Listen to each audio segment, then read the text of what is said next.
আজকে আপনাদের জন্য নিয়ে আসলাম অ্যামেজিং একটা টুল সেট। দেখতে তো এটা একটা টুলস, কিন্তু একের ভেতরে তিনটি ব্যবহার।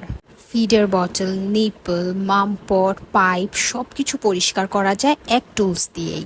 ক্লিনিং এর জন্য নিয়ে নিলাম কোটোমো ক্লিনজারটা।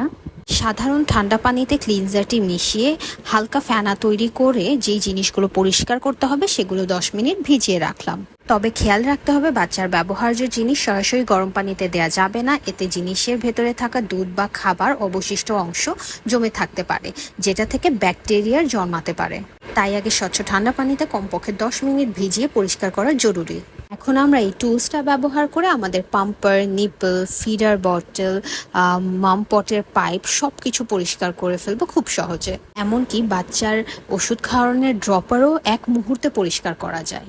তারপর স্বচ্ছ পানি দিয়ে ধুয়ে গরম পানিতে 10-15 মিনিট ভিজিয়ে রাখবেন ব্যাকটেরিয়া রিমুভের জন্য। খুব সহজেই কিন্তু টুলসটা ব্যবহার করে সব ক্লিন হয়ে গেল। তাই আজই আপনার নাম, ফোন নাম্বার, ঠিকানা দিয়ে আমাদের পেজে অর্ডারটা কনফার্ম করে ফেলতে হবে।